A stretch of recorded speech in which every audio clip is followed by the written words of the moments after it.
ते मी तुम्हाला एक्सप्लेन करणार. Implied volatility and rubber band effect. Rubber band माहित आहे?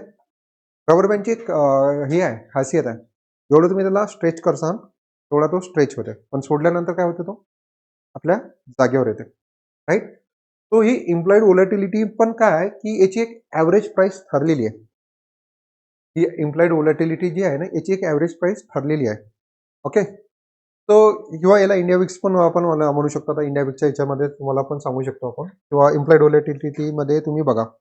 कोविडचा काळ होता. कोविडच्या काळामध्ये काय झालं होतं की हे इम्प्लॉइड व्होलॅटिलिटी आहे ना, समजून घ्या आपण की याची रेंज असणार, नॉर्मल रेंज असणार 30 ते 10.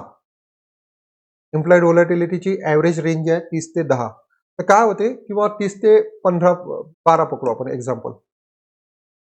आपण काय म्हटलं की इम्प्लॉइड व्होलॅटिलिटीची ना एक रेंज ठरलेली आहे, ॲव्हरेज रेंज ठरलेली आहे.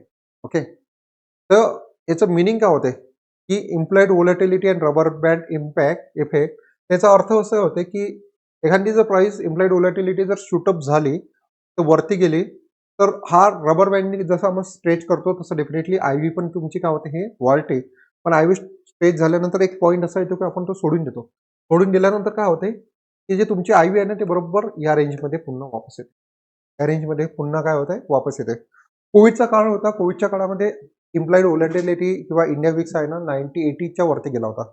याची जनरली रेंज 30 ते 12 राहणार. इंडिया विक्स आपण जेव्हा डिस्कस करणार ऑप्शन ग्रीकमध्ये, तो नेक्स्ट सेशन आहे आपला, त्याच्यामध्ये इंडिया विक्स डिस्कस करणार. तर जनरली रेंज करा ते 30 ते 12 किंवा 30 ते 10 पकडून घेऊ. सध्या आता आयव्ही खूप लोला ट्रेड करत आहे.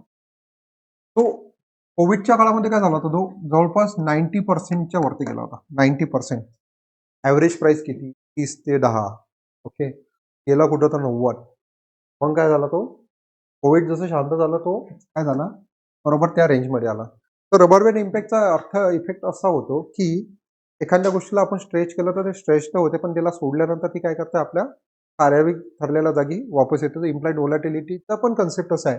जरी आयबी शूटअप झाली असणार, पर्टिक्युलर टाइम पिरियड असणार, त्या टाइम पिरियडमध्ये जर तुमची व्होलॅटिलिटी शूटअप झाली असणार, तर काय होते की त्याच्यानंतर जर व्होलॅटिलिटी शूटअप झाल्यानंतर काय येते, एक पिरियड असा येते की ज्या पिरियडमध्ये काय होते की मार्केटमध्ये लो व्होलॅटिलिटी बघायला भेटते. लो व्होलॅटिलिटी म्हणजे ती व्होलॅटिलिटी तुमची ड्रॉप होते, आणि ड्रॉप कुठे येते, तुमच्या ॲव्हरेज प्राइसला येण्याचा प्रयत्न करते. तर त्यालाच आपण काय म्हणतो, इम्पॅक्ट व्होलॅटिलिटी आणि रबर बँड इफेक्ट. राईट. आणि हेच आहे rubber band effect is what?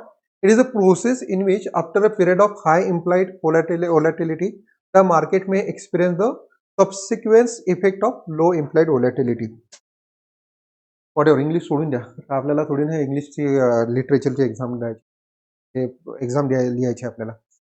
But हा जो रबर बँड इम्पॅक्ट आहे, इफेक्ट आहे, हा रबर बँड इफेक्टवरच मी वर्षभरात जे काही माझं प्रॉफिट होते ना, त्याच्यातलं 70% प्रॉफिट,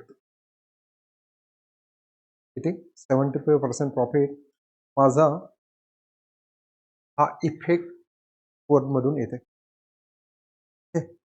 तर मिनिंग आहे 70% प्रॉफिट माझं वर्षभरातलं जे येते ना, समजा मी जर 10 लाख कमावत असणार ना, तर त्याच्यातले 7 लाख या रबर बँड इफेक्ट मधून येते. रबर बँड इफेक्टमध्ये काय होते, स्ट्रेच करतो, व्होलॅटिलिटी वाढते, बट एक पॉईंट असा येते की व्होलॅटिलिटी तिथून कमी कमी होत जाते. राईट. तर ह्या गोष्टी समजणं खूप महत्त्वाचं आहे. आणि समजून घ्या, याच्यामध्ये काय असते, आपण गोष्टी महागात विकतो. तर आपण याच्या अगोदरच पण बघितलं होतं की आयव्ही जर जास्त असणार, तर तुमचे ऑप्शनचे प्रीमियम पण काय असतात, जास्त असतात. ऑप्शनचे प्रीमियम पण काय असते, तुमचे जास्त आहे. ऑप्शनचे प्रीमियम जास्त आहेत, तर आपण गोष्टी महागात सेल करतो आणि स्वस्तात बाय करतो. तर आयव्ही जर जास्त आहे, ऑप्शनचे प्राइसेस जर जास्त आहेत, अशा वेळेस आपण ती गोष्ट सेल करतो, आपण ऑप्शन सेलर बनतो. आणि ठरलेले काही दिवस असतात किंवा काही इव्हेंट असतात, जेव्हा इम्प्लाइड व्होलॅटिलिटी वाढते मार्केटमध्ये, इंडेक्स वाढते. त्याच्यातलंच एक एक्झाम्पल आहे बजेट डे. माझ्या बजेट डेच्या स्ट्रॅटेजीज तुम्ही बघितल्या असणार. बजेट डेच्या दिवशी मी काय करतो, दूरच्या ऑप्शन्स जे असतात ना, लॉंग टर्मचे ऑप्शन्स, जूनचे स्ट्रॅटेजीज बनवतो, आणि माझं मॅक्झिमम प्रॉफिट त्याच्यातच येते. का येते, या एकाच गोष्टीवर, कारण बजेट डेच्या कधी असते आपला 1 फेब्रुवारीला. राईट. तर 31 जानेवारीपर्यंत काय राहते की मार्केटमध्ये आयव्ही वाढत जाते, इम्प्लाइड व्होलॅटिलिटी वाढत जाते.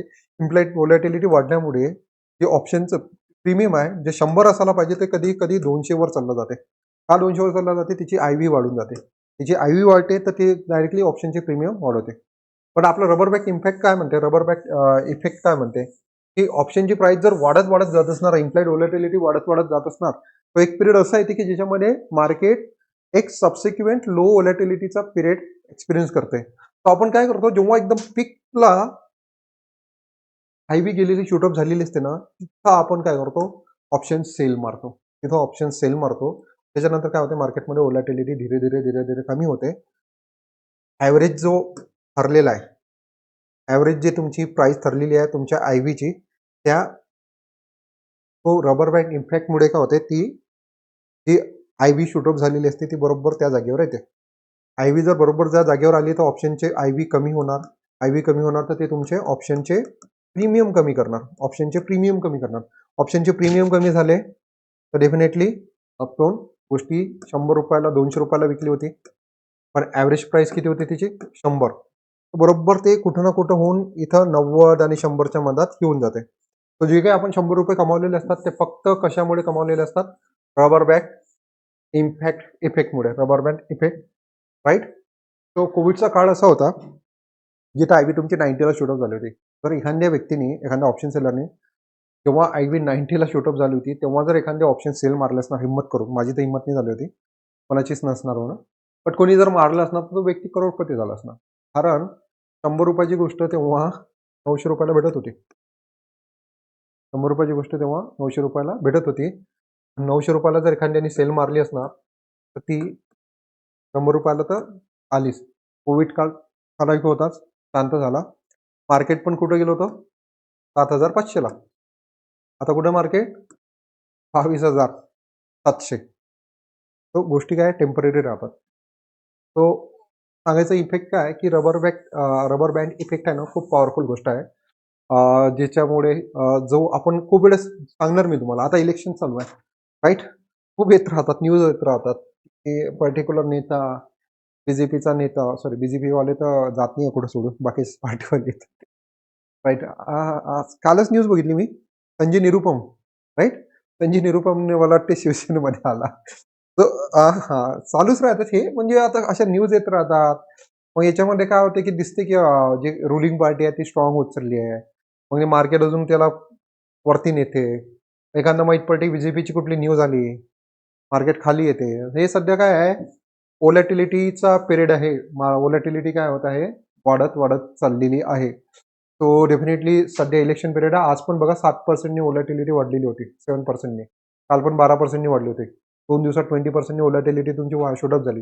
जस्ट बिकॉज की इलेक्शन पिरियड आहे. सो रबर बँड इफेक्ट लक्षात ठेवा. वाढू द्या, वाढू द्या. व्होलॅटिलिटीला आय व्हीला वाढू द्या. एका पीक मुवमेंटला जेव्हा जाणार तेव्हा आपण सेल करणार आणि सेल करणार आपण जूनचा मारू सेल, डिसेंबरचा सेल मारू, कमवू आपण. अजून आहे टाईम आपल्याजवळ, भरपूर टाईम आहे.